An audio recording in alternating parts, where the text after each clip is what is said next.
This particular video is going to be on the letter Vav and what is the actual sound. Now, this video was requested by a viewer, and so I want to thank that viewer, and also want to thank all y'all that are engaged. Please leave comments below. If you want to see more topics, please send them in. So I come across a lot of people who struggle with this, and usually it's because of Yahweh. Now remember, God's name, in the third letter in his name, it is a Vav. And if you are struggling with trying to understand if it is a V sound or a W sound, you are not alone. The academic world in the West is causing a lot of issues. So we are going to get to the truth of the matter. Let's go. So our title is, it's not Wa, it's Vav. And you don't have to know Hebrew to understand this teaching. I'm going to package it in a way that will hopefully help you to understand. So if you haven't seen my teaching on God's name, the name above all names, go check that out. You can also check out It's Not Yahweh. That's also out there. As I said before, it's very important that you get to the truth of this matter, because this in the bottom right of your screen is God's name in Hebrew. Yes, God has a name. He actually uses it 6,827 times in the Old Testament. He commands us to use his name, pray to his name, come and visit people in the name of his name, and swear oaths. And so how are you supposed to do that if you don't know his name? So one of the drivers of this issue is the fact that Western academia incorrectly pushes the name Yahweh. And we actually dispel where Yahweh comes from. And short answer, and it's the name of Jupiter. So we are going to actually have to tackle the Yahweh issue and why it cannot be Yahweh, and why it would be another name if you're going by the text. Now, the text at the bottom, you have Yod, He, Vav, He, that's the consonants, and then the little dots are the vowels, and you have Shva, Cholam, and Kamatz. So we have Yod, He, Vav, He, and what they would argue as a Wa. But let's just go ahead and assume that it is a Wa. We'll just play along to see if we arrive with Yahweh. Now, the vowels that we have to work with is a E, a O, and an A. And the dot above the Vav in the middle at the top is the O. That is the Cholam. We have to have that there because it is in the text. These are the vowels of Yahweh. We have an A and an E in that order. Notice you do not have the O, and notice that our vowels are actually switched around. That is a problem. There's not any manuscripts of the Old Testament that has Yahweh. Even consenting to the Wa, the name per the Hebrew text would then be Yehovah, certainly not Yahweh. Now let's get into the Vav. The Vav is right here. You can see it on the left. Here is a Vav with the Dagesh. The Dagesh will be important in a little bit, but I want you to see it. Vav is the sixth letter of the alphabet. We have Aleph, Bet, that makes up the word alphabet. All alphabets around the world come from the Hebrew Proto-Sinaitic alphabet. And you can see at the top how the Proto-Sinaitic and the Paleo-Hebrew form the letter A. Same goes for Bet. The letter J comes from the Gimel. D comes from Dalet. E comes from He, and so forth. Almost all alphabets around the world come from the Hebrew letters and the shapes and how they evolved over time.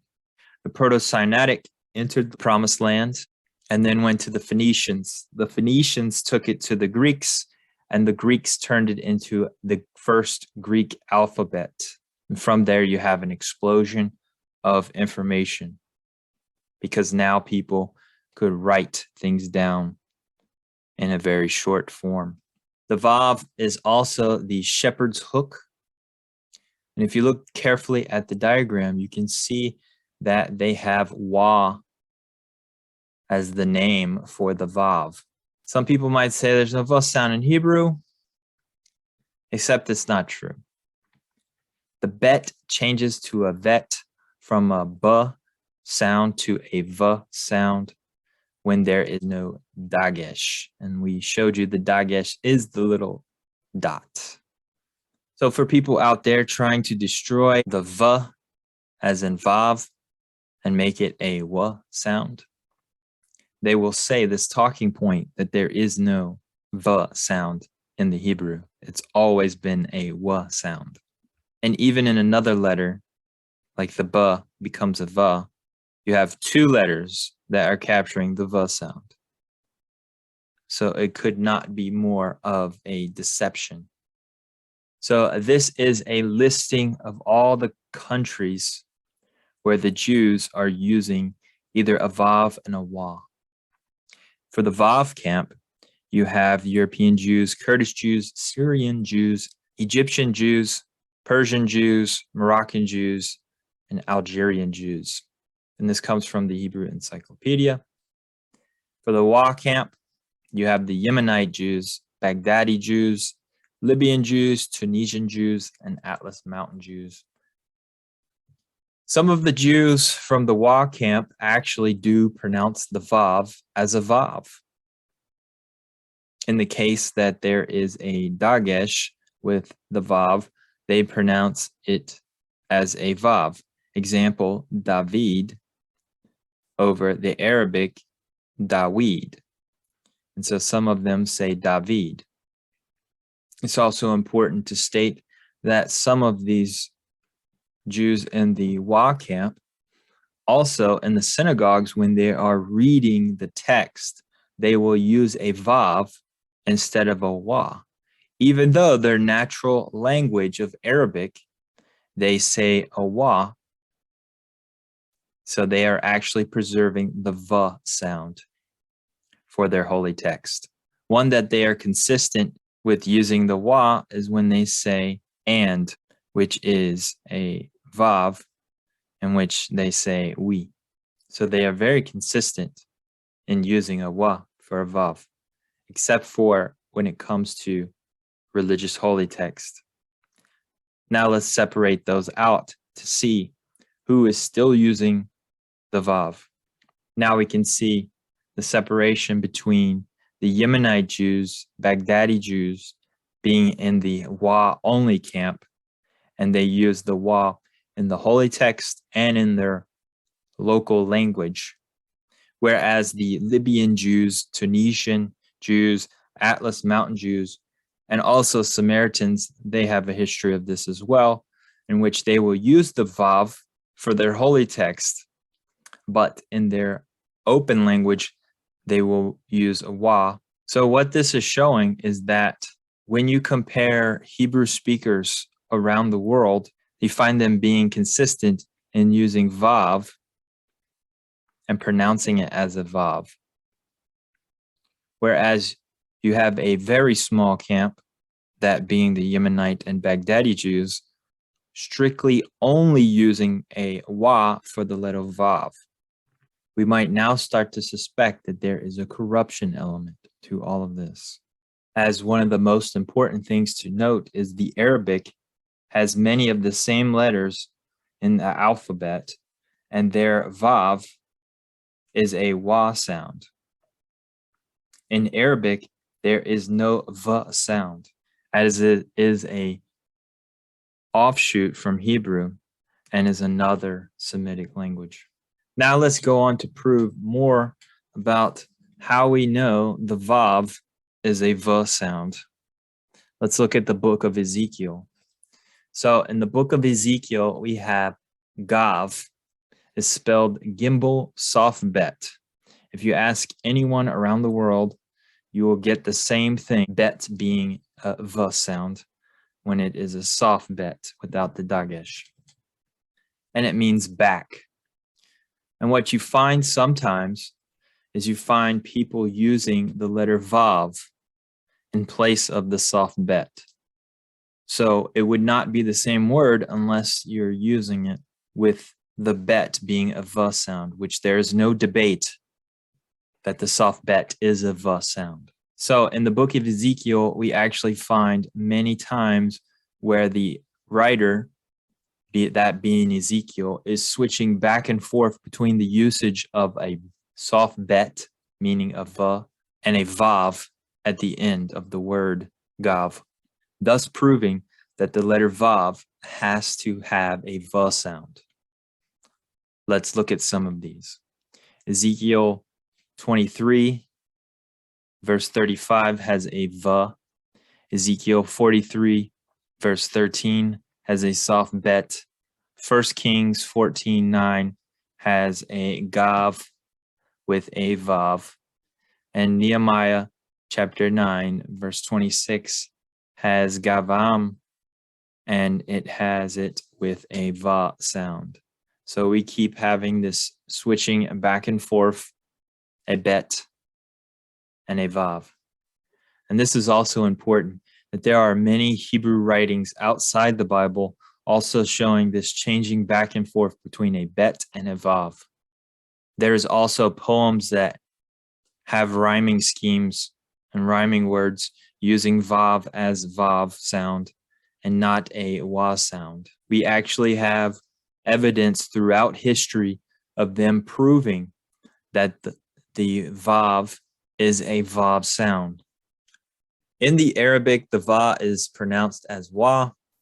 The 1st century AD is when the old Arabic first shows up, and it doesn't start to gain traction until the 4th century.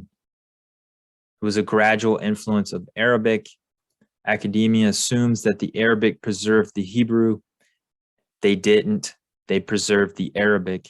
Linguistic scholars acknowledge this now, but the information is still out there as Vav also being a Wa sound. The academic world has not cleaned up this issue because many of the academic world thinks the Wa has been settled with God's name being Yahweh. So in all essence, what we have is a gradual encroachment of the Arabic into some of the Hebrew language, whereas around the world, everyone else was using Vav. The places where they are speaking Arabic and do not have a V sound, but use a W sound, it has slowly encroached into the reading of the Torah scrolls. But as you can see by the listing, the only two that are the pure Wa ones is the Yemenite and the Baghdadi Jews. So the Wa as a Vav is purely an Arabic influence, thus further ruling out Yahweh as the name of God. My sources have been from Dr. Nehemia Gordon at Nehemia's Wall. In particular, the episode for his support team studies is Wow, It's a Vav. Also the Aleppo Torah and the Bible. I would highly recommend everyone go and join the support team studies for nehemiaswall.com. There is so much information. He is a biblical scholar, and he worked on the Dead Sea Scrolls. And one of the things I like about Nehemia Gordon is that he points you to the original source. So I really use him as a source material. So I hope this teaching has been a blessing to you. I hope this has cleared up some things, or maybe it has stirred you to go investigate things for yourself. As always, we encourage, go do your own research, seek out the truth, go find it, grab onto it for yourself so that you can pass it on to someone else. Thank you so much for joining Project Truth Beam, and God bless you.